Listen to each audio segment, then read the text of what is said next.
Okay, and we are back to number 3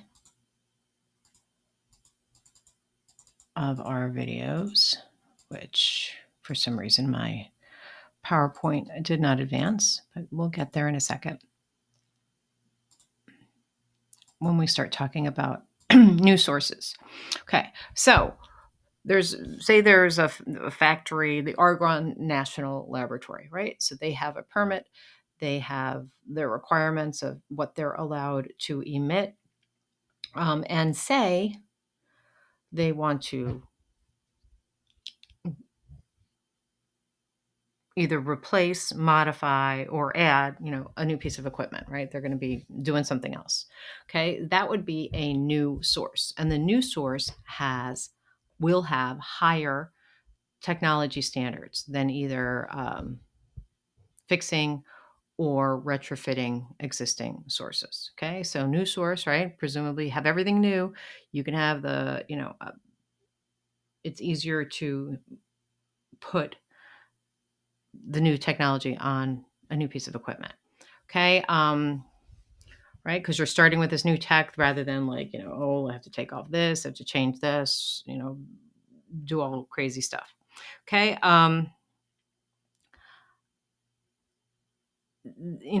the Clean Air Act does recognize that there is a fiscal impact of regulations, but remember, when we set these NAAQs, we cannot, or the EPA cannot, take into account cost, right? So the Clean Air Act does distinguish between, all right, well, just because you're changing the filters and maybe replacing a pipe here or there or something, um, minor repair is not a new source. But if you're kind of taking out all the old things and replacing it all with new stuff, that would be a new source. Okay, so major modifications must meet the new source standards. If you're just like making a new facility, but you're just calling it like, oh no, we're just retrofitting, um, the EPA is, or the state's going to have an issue with that, and you are going to have to comply with whatever the new source rules are. Okay, so these and there's an acronym, of course. So this is our third thing, right? New Source Performance Standards, NSPS. Okay, now these include technological standards, right? Like the, BACT, okay? They have to meet a certain level of technology depending upon the criteria pollutant. And there's also a numerical emission standard, right? A number that they can't go over. If for some reason it's not feasible to set these, they might do a technology standards. Okay, so minimum standard, and the EPA again is supposed to modify these every 8 years. Okay, before these new sources are constructed, they have to get permits under the Clean Air Act. Okay, and these new sources are subject to new source review, NSR. And depending on if you're in an attainment area or a non-attainment area, there might be a higher standard. Okay, if you're in an attainment area, your permit has to prevent significant deterioration. Okay, so you can't make it worse. Even if you add to it, you're still within your standards. Okay, you have to prevent significant deteriorations, PSD. A non-attainment area has this non-attainment permit program. Okay, so prevention of significant deterioration if you are in an attainment area. New sources, attainment areas only, they have to comply with your air levels, and you don't want deterioration of the air quality. You use the BACT, right, which is the best available control technology, and you have that, you have economic, energy, and environmental factors balance. Okay. They used to BACT, the states used to be able to determine what a BACT is, but in 1987, EPA started trying to impose what the BACT is, because they thought the states weren't doing a good enough job. Okay, what emissions in one of these new source permits? Okay, any of these criteria pollutants, carbon monoxide, sulfur dioxide, nitrogen dioxide, ozone, lead, and particulate matter. So one day I was, how do we remember this? So I came up with a mnemonic device. So can my students digest new dirt on learning pollution matters? Carbon monoxide, sulfur dioxide, nitrogen dioxide, ozone, lead, particulate matter.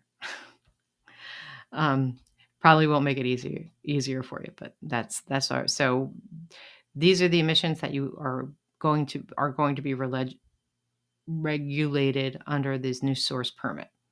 In addition, air toxics.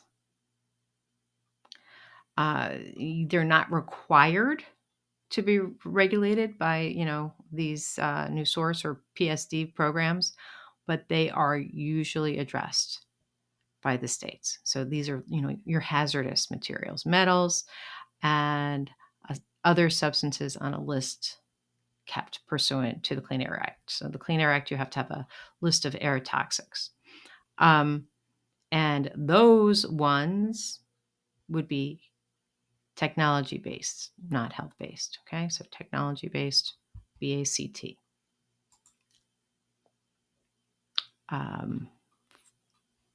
That was for the PSD, the attainment areas. The non-attainment area ones apply to major sources,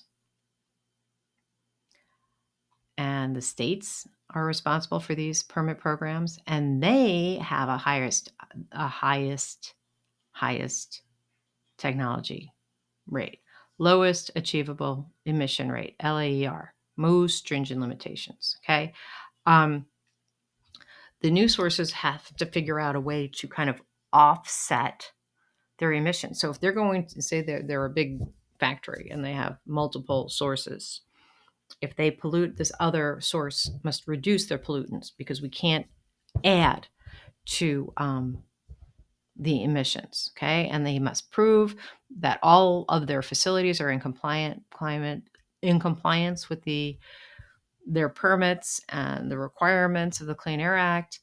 And in order to get that permit, they have to prove to the state that the benefits of the facility are outweighing the detriments of the facility. So again, higher standards, right? This LAER, offset requirements. Okay, so we're talking about an existing source or a new source. If 50% more of the facility is reconstructed, they call it a new source. Modification can be a new source if it is a physical or operational change, results in an increase in emissions. That's bad. It's not just a routine repair. So here's an example: Webco versus Riley. Replacement of drums over 4 years was a modification. In 1994, the EPA reversed that decision. So again, who knows? It's a kind of a judgment call on the part of the EPA and the state enforcement. Okay, so that's your new sources. The operating permit program called Title V that controls whatever's operating, which, we talked about all these amendments that started in the 1990 amendments. Before that, it was unregulated, but now every state has to create and implement permit requirements for the existing facilities, which we saw a minute ago when we were looking at our Illinois facilities. Okay, they have to be approved by the EPA. These permit programs meet their minimum standards. EPA can monitor and enforce these program requirements, and the state permit program doesn't become effective unless it is approved by the EPA. Okay, and there's different kinds of approval. There might be interim or partial approval, full approval, depending upon what the state, where you are in that process. Okay, so sources regulated, we call them major sources, stationary sources, um, and any source in a category designated by the EPA. So really major sources and stationary sources. If you are applying for a permit under the Clean Air Act, you have to complete the application. The state has 60 days to determine if that's complete. They have to meet the criteria, which is that thing that I looked at a minute ago. The source is actually allowed to operate. So this is an existing source, not a new source. The new source ones, you needed that pre-construction permit, but they can operate until the permit is approved.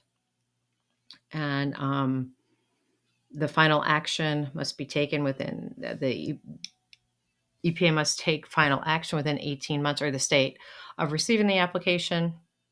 There is going to be public notice and opportunity for comment. State has to submit the application to the EPA for them to review it. They can reject it if they want within 45 days. And people can object to that after the EPA's decision. And if you are near another state where this permit is being issued, you have to provide notice to the other state as well. So it's kind of crazy, kind of a lot. If you're modifying things, you might need to modify your permit, like just if there's some paperwork or designation. So that's an administrative amendment. De minimis revision, it's always fun to say, a teeny change. You still have to give public notice. Minor revision, so more than de minimis, less than significant. Again, public notice. And they have to wait to hear from the public before implementing the change. But if it's a significant revision, you kind of go back to that whole permit process again. Hazardous substances. Remember, we had a list of air toxics. So things like that, like, oh, well, actually, we're not going to talk about that right now. No, we are. I thought I stopped here. Okay. Hazardous substances. So this is the fourth thing that the Clean Air Act does, allows for regulations of these hazardous substances that require this maximum available control technology. The first set of standards that they issued for hazardous substances were hazardous organic and SHAP. So some hazardous emitter, and it's not a health-based standard. It is a technology-based standard, but the hazardous thing might still be harmful to your health. Acid rain. So that's rain that has sulfur dioxide and nitrogen oxides. You've probably seen a documentaries in school on this, but the rain comes down and basically kills wildlife and plant life. And it's pretty bad. And in the 1990 amendments to the Clean Air Act, the EPA was granted permission to regulate emissions of the sulfur dioxide and nitrogen oxides. Oh, here's a picture of acid rain.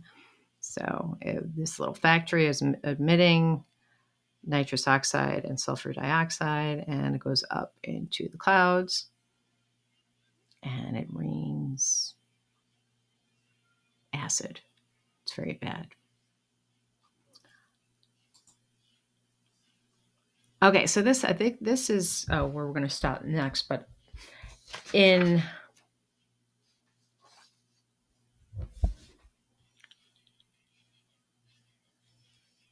there's one facility that has a permit to emit a certain percentage or a certain amount of a criteria pollutant or hazardous substances, and another factory wants to do that but doesn't have the permit, they can trade between each other. Okay, so allowed between facilities in the same area as long as they all stay within the caps, so they can trade things. Um, so, sometimes it gets to be like almost like a commodity where they're trading what they've been permitted to release. Um, yeah, accidental releases happen, even though the states work and even the facilities work for safety procedures. So they have, the EPA and the state EPA conduct their own audits and safety inspections. There's requirements that each facility conduct their own audits and safety inspections, and they are required to have risk management plans. So an example of that, I mean, this is a non-stationary source, but that recent derailment with those hazardous materials in Ohio, right? You need some sort of risk management plan in case things like that happen. Allowances. All right. So this is like, your permit, you're allowed. And this is kind of like that under that trading, right? This is the trading thing. The facility is allowed to emit, a certain amount of pollutant in a year. They can't exceed that. So under this trading, these allowances, they can buy and sell them to other facilities in the area. They're like, you know what, we're not going to emit sulfur dioxide this year. You want to buy it, you want to buy it. So that's called allowances. So that is actually our discussion board topic. So I'm going to stop this here, and you guys can go and look at the discussion board assignment and then come back for our last video of the class.